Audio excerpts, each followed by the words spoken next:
All right, look, on the same theme, let's head across to Kieran.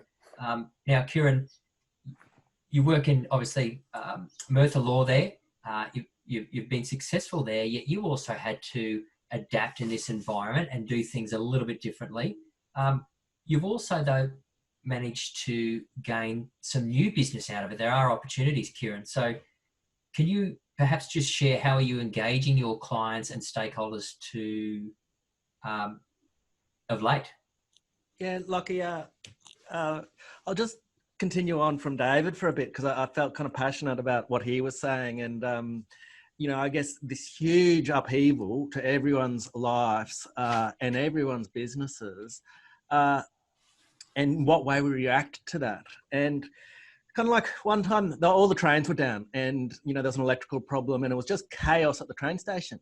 And for the first time in, the 15 years I'd been catching that train, the ticket people were directing around and they seemed positively alive, from being in that just automatic state.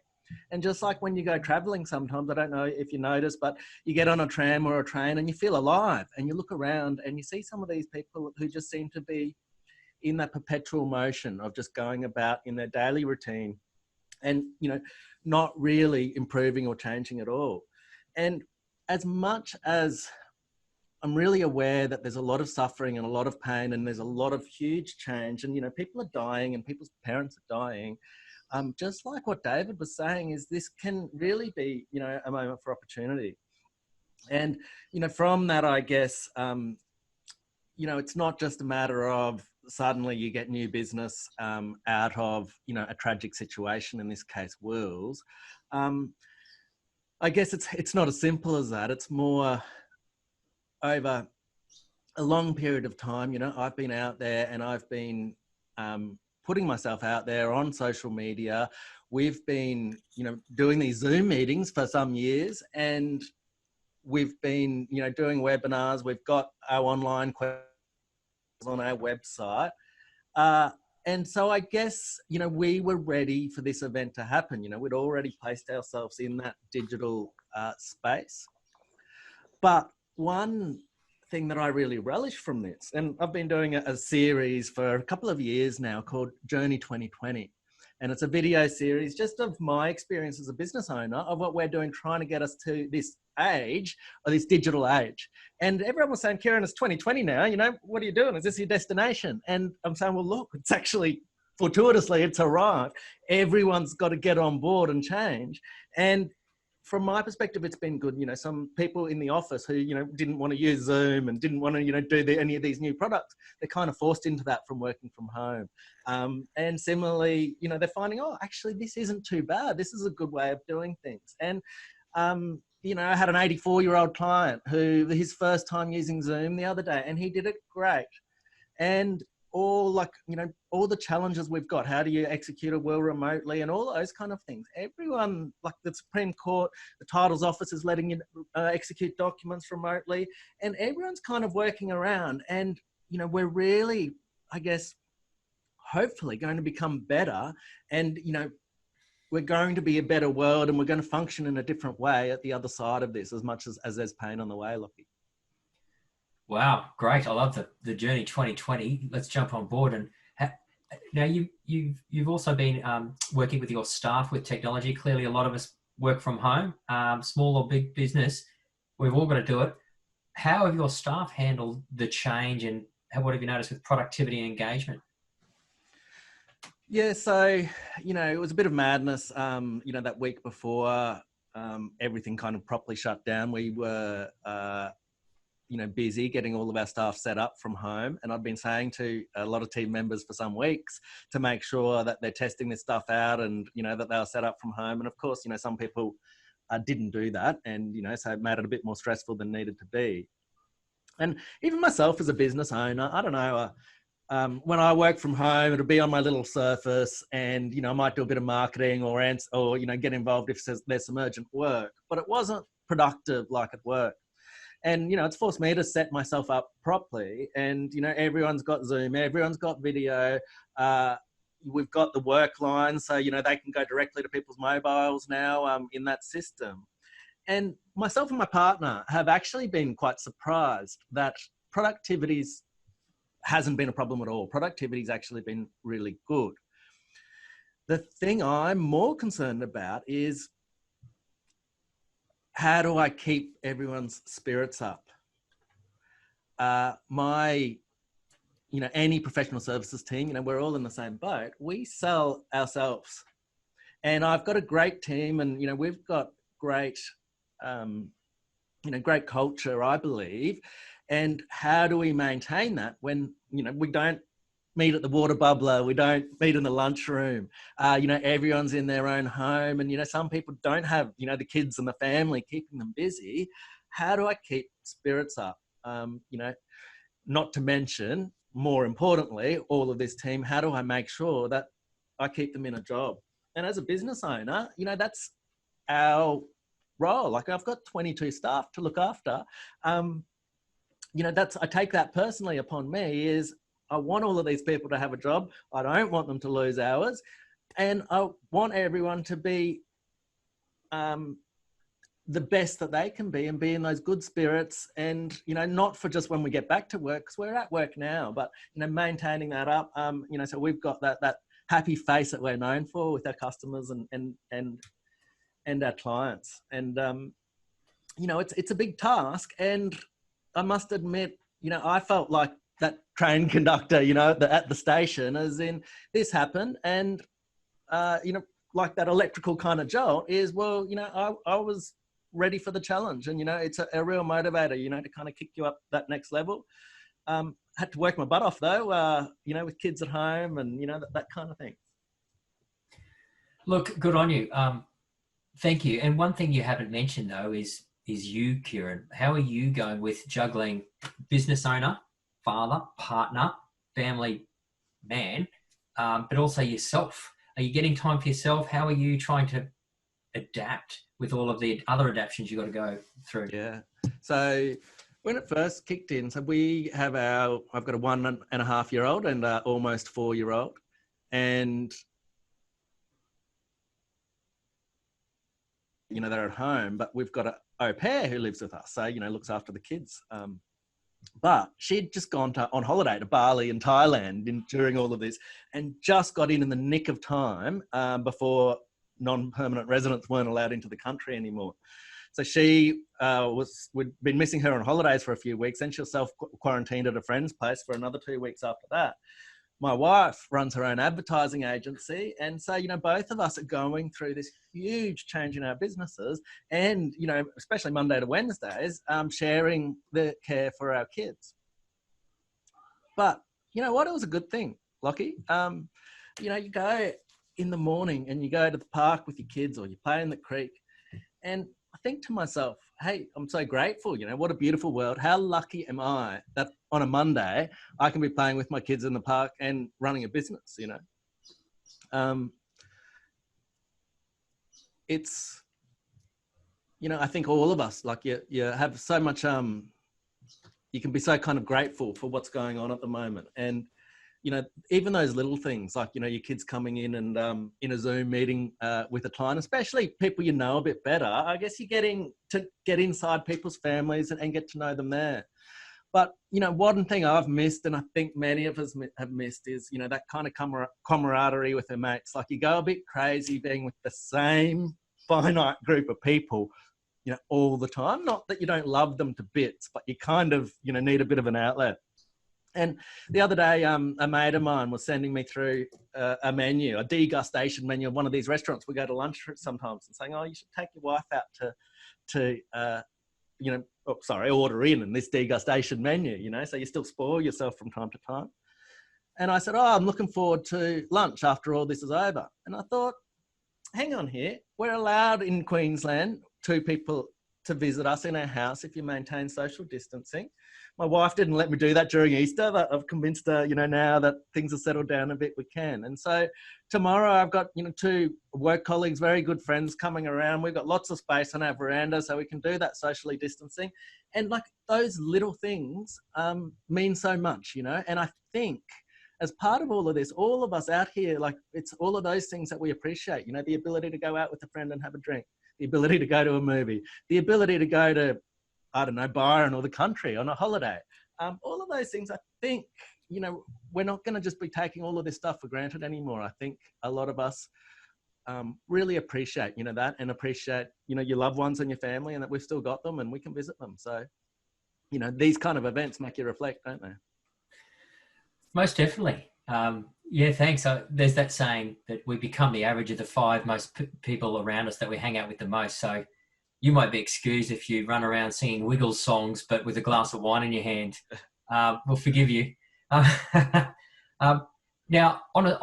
lastly, just for a couple of minutes, on a serious side, how have you done any work on to keep the money flowing in the business? So revenue may be impacted, but also expenses. Are you doing any sort of work into the books and going, okay, can I trim anything or can I alter anything in this period given it's different? Yeah, so look, I guess I'm kind of one of those attack people rather than, you know, the defense people. And so, you know, my first port of call is making sure I'm out there and I'm communicating that we're still open for business. I'd prefer to be getting revenue in rather than cutting everything. And, you know, thankfully we haven't had to sack any staff. There's a couple of people who've reduced hours slightly, but we've managed to keep quite busy. Of course, wills and estate planning is an area that people focus on. You know, a lot of the time we bang on about it and no one wants to talk about their death or their will. And then they want to go on a holiday overseas and then they want us to do it in a couple of days. And this COVID-19 is making everyone focus in on that. So, you know, luckily we're there and we can provide that service. Of course, like any business owner, you know, we're scared, you know, that the whole world is changing and, you know, people, you know, the government's orders are closing down business and are closing down a lot of commerce. And, you know, I'm fortunate enough in a bigger firm, I've had my business partner focus a bit more on, you know, whether we're entitled to the job seeker relief and, you know, the loan funding and that type of thing. And I've been focusing a bit more on that client and that staff work. But things, you know, I guess at that moment where, you know, especially with that job seeker kind of payment, and now I think that we're seeing that they're going to be easing some of these restrictions. I think that's been a bit of a turning point too, just in, you know, that confidence that the whole world away from us, that, you know, we've still got what it is that makes us Mirtha Law. And, you know, so far, you know, we've kept revenue up and, you know, we've kept that staff morale up. I guess one thing we're looking at now actually is, you know, again, that mental health, you know, people missing that camaraderie. I'm making sure that I'm known around the office for, I guess, making inappropriate comments or escalating conversations to places that they shouldn't have necessarily been escalated to. So I make sure with, you know, my team members that we get on these Zooms and, you know, I still carry on and say the same inappropriate things so they feel like they're at work. And we're even looking into now, you know, we're in offices that are fairly spacey. So we're looking into, you know, making sure we've got our square meterage right and looking into, you know, getting the team back into the office on a bit of a rotating basis, you know, just to keep that kind of connection up to the work and the premises. And one awesome thing, you know, another thing to be grateful for is staff are actually looking forward to going back to work, you know, to coming back to the office and having that camaraderie. And, you know, one of our team members, she was quarantined 14 days before the rest of us because she went to New Zealand when they changed the rules and, you know, got stuck there with the quarantine and stuck here. And, you know, she was loving it that we were giving her work and something to do when she was stuck at home with her parents. So, you know, it's one of those things, I guess, you know, you might whinge about things until you don't have them and then you realise what you've got. So I'm looking forward to the other side. We had to cancel. We'd had videographers organised for, you know, some client stories and sort of referrer stories, all this video stuff for our website and put out there. We had to cancel that, but I'm quite looking forward to reorganising that and coming in the other side. I think we've all got so much to look forward to. Sure, we've got a bit to battle, but yeah, that's where I come from. Look, that's tremendous, Kieran. Geez, your energy is amazing, and I think it rubs off. And talking to a few advisors of late, some are finding similar to you where some clients are looking to cancel their policy. They're concerned about their own cash flow. Interestingly, others are the emotions kicked in on the need for wealth protection. So they're actually coming in seeking advice on on getting some insurance. So there is opportunity there. Thank you so much for sharing that side of it. So again, everybody, as I said about David, jump on Kieran's website, have a look at what he does. Similarly to David, David's very big on Facebook and very out on technology. Yeah, so I've got Mirtha Law's got a lot we put on YouTube all the time, and we put a lot on Facebook, Mirtha Law Facebook, and I've got a public profile Facebook page, and I'm pretty active on LinkedIn too. So, just lots of little tidbits there. Then we get into some of that technical stuff for different, that might interest different, types of people. And that's where we get into more of these webinars where we might deep dive into a certain topic from time to time. Yep. Yeah, but I love the way your content, you keep it simple and yet the message is there. So thank you. Thanks, Lockie. Now, Craig Ball, mentioned Craig earlier. He's one of the founding directors of AFAN, and diverse and long career in our industry. Craig, you've mentioned of late that, looking at what's in your control perhaps and what's out of your control. Can you share with us on your feelings with that, and how do you manage that?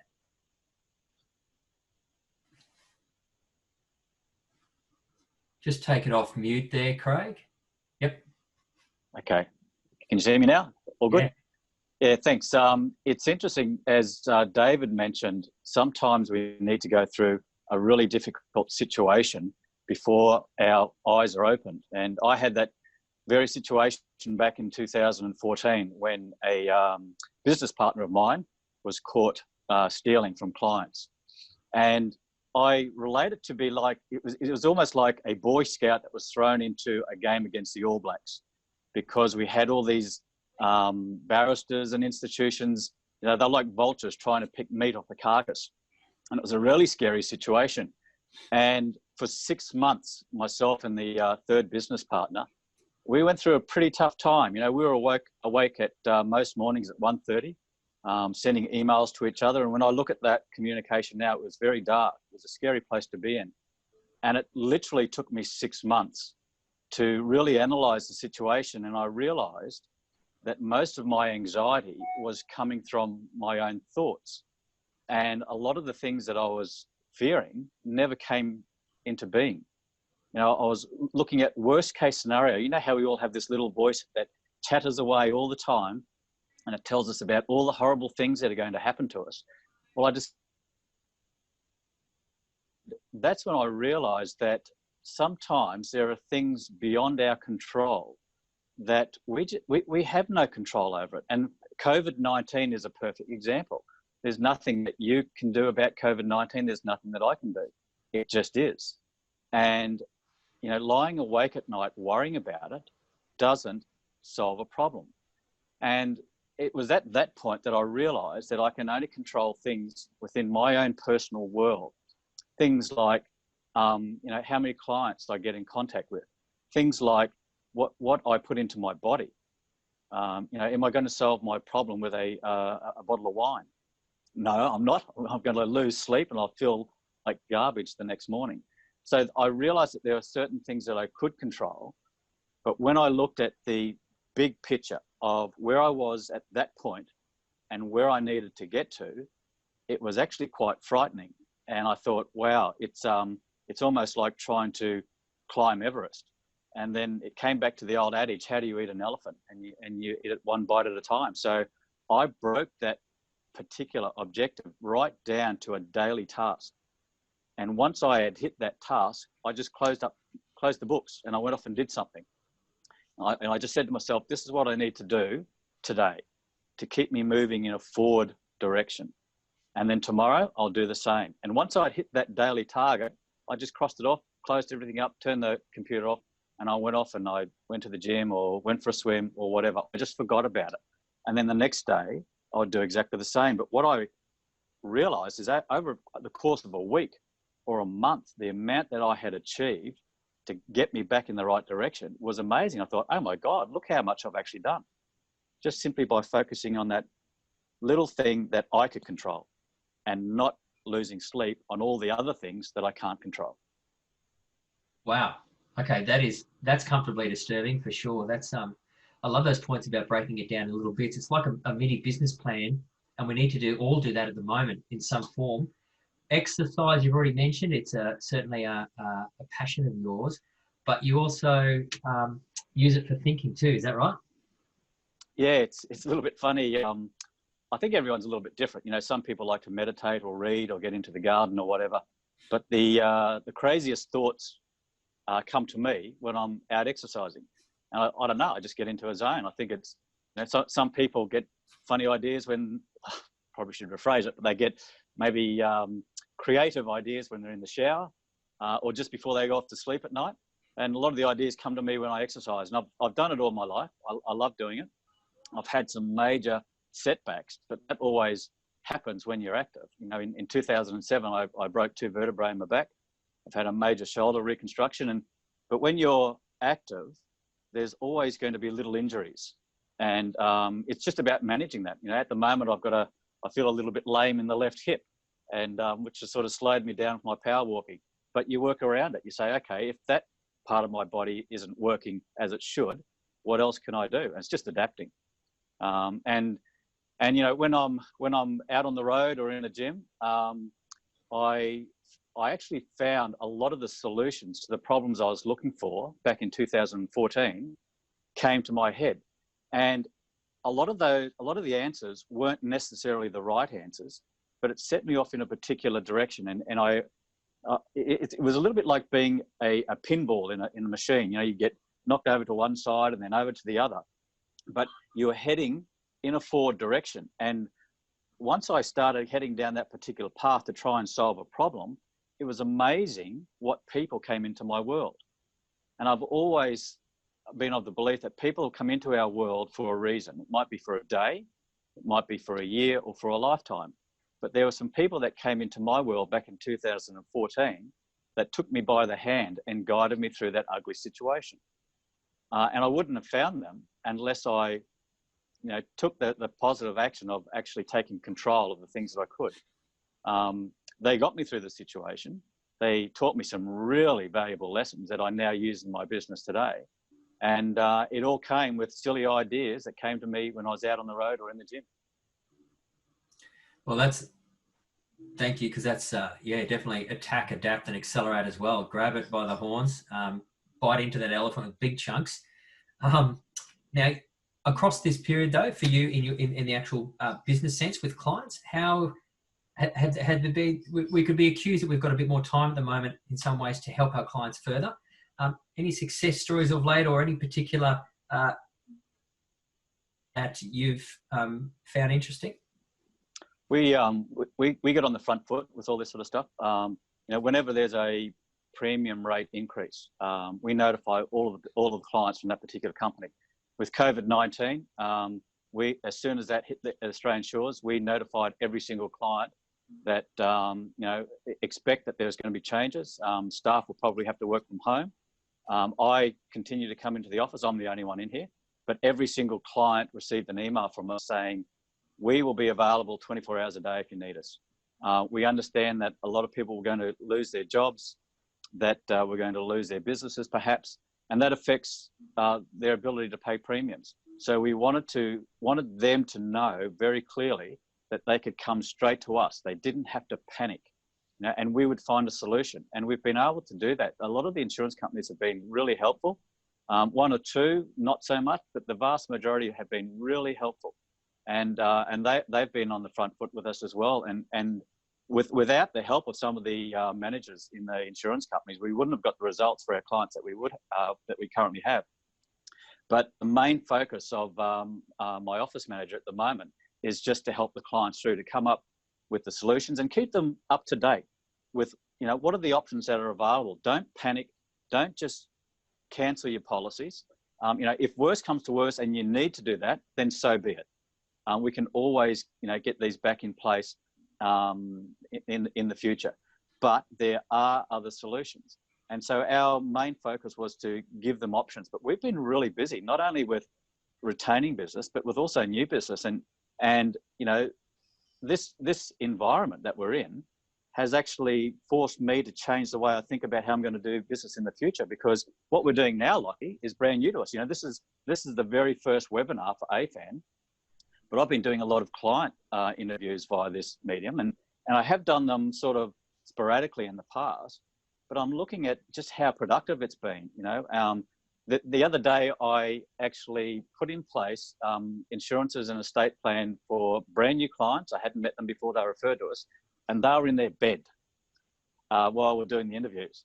And obviously, they were fully clothed, by the way, but I said to them, this is the very first time I've done an interview with clients who have been lying in their bed.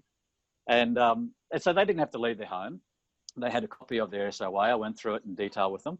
They agreed, and it was all done via this particular medium. And I thought they didn't have to worry about parking, or I didn't have to worry about driving to the office.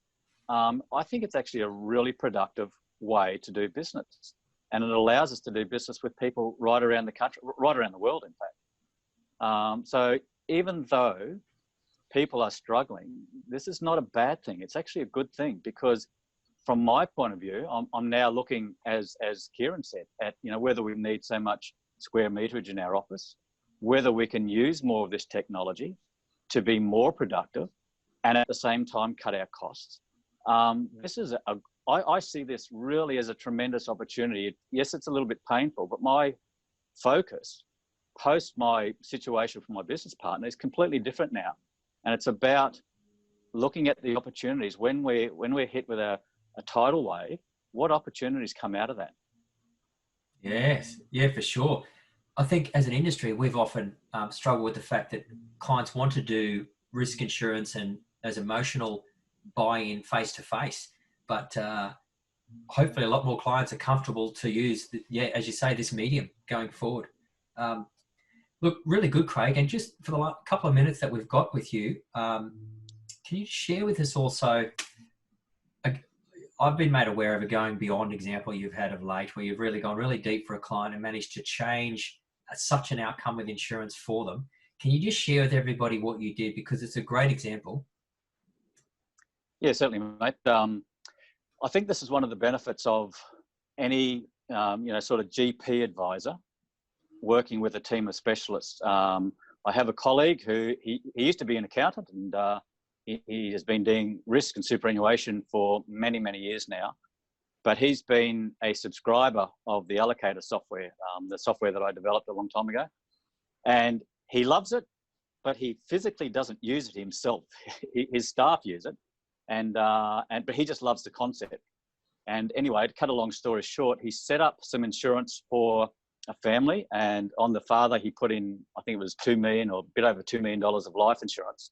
And that was underwritten through an insurance company's super platform, but the premiums were coming out of an industry fund. I think we have a bit of a problem, because the client died. He was 42. He passed away. And this advisor got notification from the insurance company to say that they were going to pay the full proceeds out to the widow as a lump sum. And that's clearly what he didn't want. And I said, let me ask you a question. When you set the beneficiaries up initially, did you set it up through the insurance company's platform or through the industry fund? And he said, I did it through the industry fund. And I said, well, there's your first problem. We needed to have it set up through the insurance company's platform, because the insurance company has paid the $2 million to their platform, and the trustee is saying, where's the binding nomination? There was none. The actual nomination was sitting with the industry fund. And I said, look, I have been able to reverse these for another planner. So it comes down to the trustee's discretion. So we put in a case study for the particular client. We got the widow to sign that she actually wanted to receive part lump sum to get rid of non-deductible debt, but she wanted the balance to be put into death benefit pension accounts for herself and for the two kids. And we went back and forth a couple of times, but the end result was last week. We received notification from the trustees to say that they have accepted the widow's case study, and they're actually going to put in place the death benefit pensions. But what it means to this family is they're going to save in excess of $100,000 of tax.